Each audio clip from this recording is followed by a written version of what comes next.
नमस्ते बिटिया, खुश रहो बिटिया। Myself JVN Dr. Ritu Sharma, Assistant Professor, Department of Gynae Ops, Faculty of Homeopathic Science, Jyoti Vidyapeeth, Women's University, Jaipur, Rajasthan. Today my topic is physiological changes during pregnancy. Part first. During pregnancy, there is progressive anatomical, physiological and biochemical changes not only confined to the genital organs but also the all system of the body. This is principally a phenomenon of maternal adaptation to the increasing demands of the growing fetus. Unless well understood, the physiological adaptation of normal pregnancy can be many interpreted as pathological. Vulva. Vulva becomes edematous and more vascular. Superficial varicosities may appear especially in multipara. Labia minora are pigmented and hypertrophied. Vagina. Vaginal walls become hypertrophied, edematous and more vascular. Increased blood supply of the venous flexes surrounding the walls give the bluish coloration of the mucosa. This is called Jacques sign. The length of anterior vaginal wall is increased. Secretion. The secretions become copious, thin and curdy white due to marked exfoliated cells and bacteria. The pH becomes acidic 3.5 to 6 due to more conversion of glycogen into lactic acid by the lactobacillus acidophilus, consequent on high estrogen level. The acidic pH prevents multiplication of pathogenic organisms. Cytology. There is preponderance of navicular cells in cluster and plenty of lactobacillus. Uterus.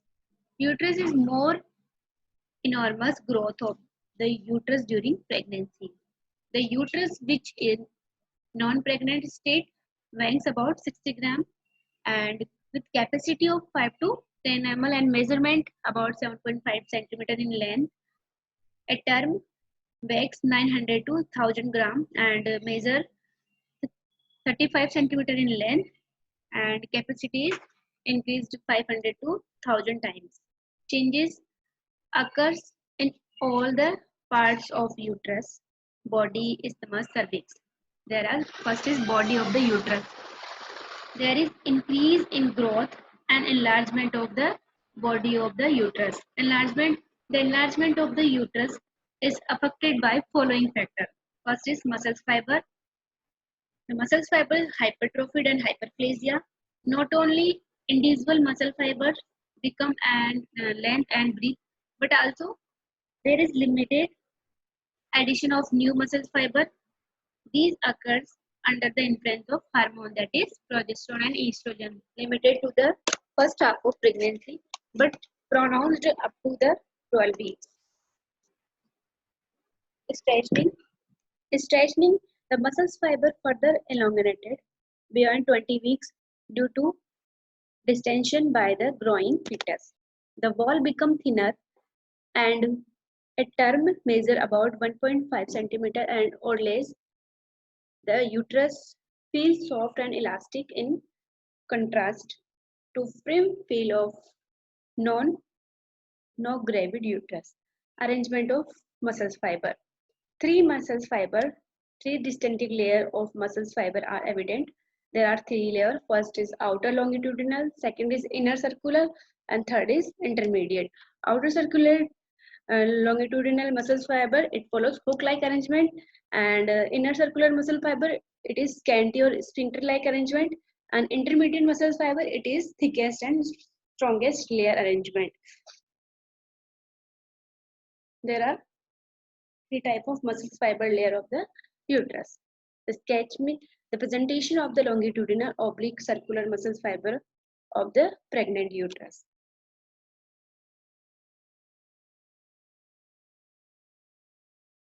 Marked elongation of the muscle fiber during pregnancy, and blood vessels is between interlacing muscle fiber. There are interlacing blood vessels into the muscle fiber. Whereas in the non-pregnant state, the blood supply to the uterus is mainly through the uterine and least through the ovarian, but in the pregnant state, the latter carries as much the blood as the former. There is marked spiraling of arteries reaching the maximum of 20 weeks. Thereafter, they straight out. Doppler velocimetry has shown uterine artery diameter becomes double and blood flow increase by 8-fold or 20 weeks of pregnancy.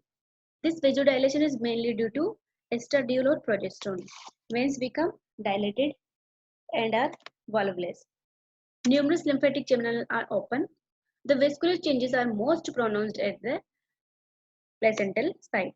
The uterine enlargement is a symmetrical one. The fundus enlarge more than the body.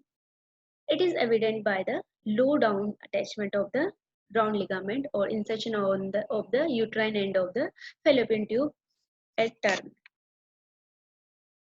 Weight. The increase in weight is due to increased growth of uterine muscles, connective tissue, and vascular channel. Relation, the shape, non-pregnant uterus, there is shape is piriform shape in maintained in early month. It become globular at 12 weeks and 28 weeks they are changed to spherical beyond 36 weeks. Position, normal antevated position is excreted up to 8 weeks. Thus, enlarged uterus may lie on the bladder, uh, rendering incapable of feeling, clinically evident by frequency of maturation. Afterward, it becomes erect and long axis of uterus conforms more and less to axis of inlet. As term approaches, especially is multipara with lax abdominal wall, there is a tendency of anteversion. But in primary gravida, with good tone of the abdominal muscle, it is held firmly against the maternal spine. Lateral obliquity, as a uterus enlarges the occupy the abdominal cavity, it is usually rotated on its long axis to right, that is dectorotration. This is due to occupation of the rectosigmoidal is left posterior quadrant of the pelvis.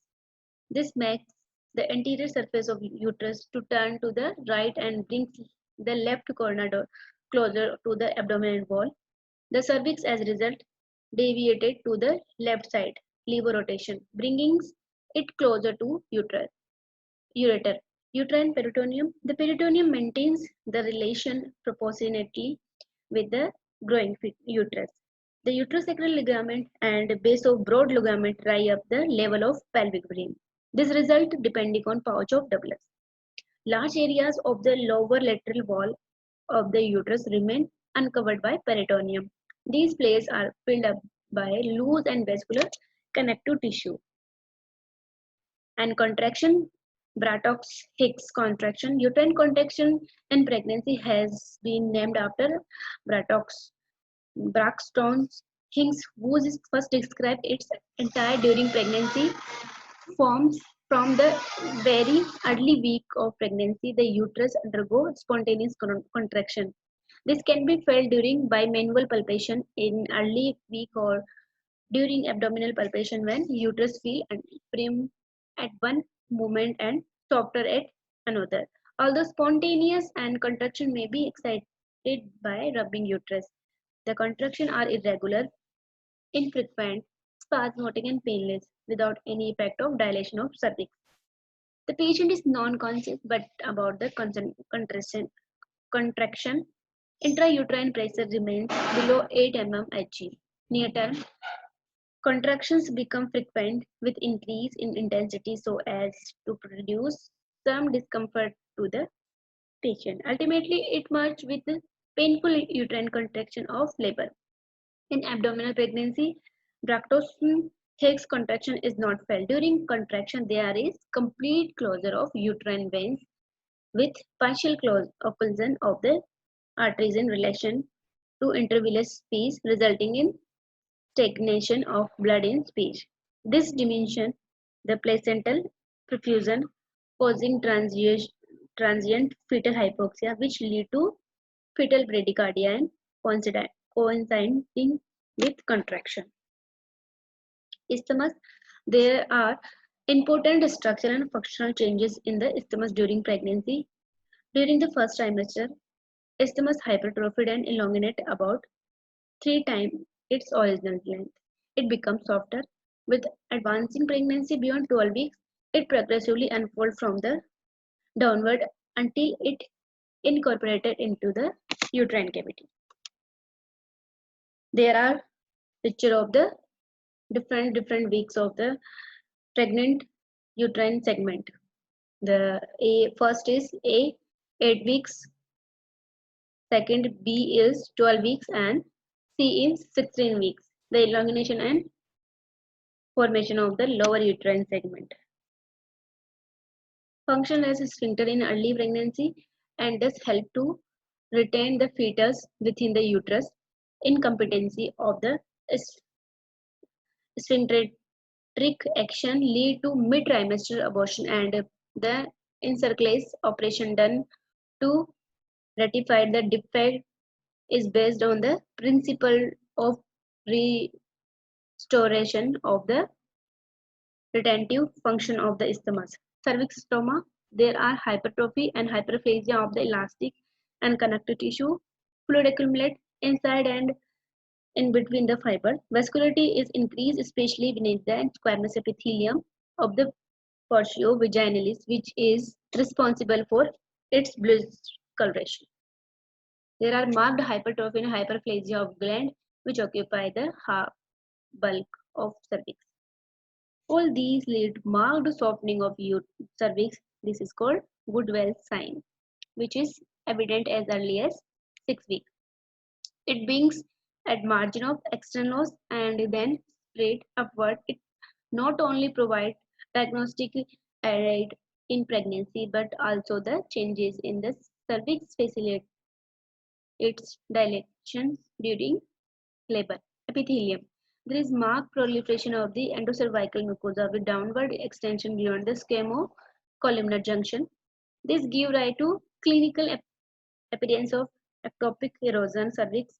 Sometimes the squamous cell also becomes hyperactive, and mucosal changes stimulate basal cell hyperplasia and cervical interepithelial neoplasm. These changes are hormone include estrogen and regress spontaneously after delivery. Secretion. The secretion is copious, tenuous, physiological leukorrhea of pregnancy. This is due to effect of progesterone. This mucus is rich in immunoglobulins and cytokinins. The mucus not only fill up gland but also form a thick plug effectively sealing and cervical canal. Microscopic examination show fragmentation and crystallization budding due to progesterone effect. Anatomical. The length of cervix remains unaltered but becomes bulky. The cervix is directed posteriorly, but after the engagement of head directed in line of vagina, there is no alteration in the relation of the cervix. There is unfolding of isthmus beginning 12 weeks onward, part of formation of the lower uterine segment. Variable amount of effacement is noticed near term in primary gravida. In multipara, there is canal is slightly dilated. Fallopian tube.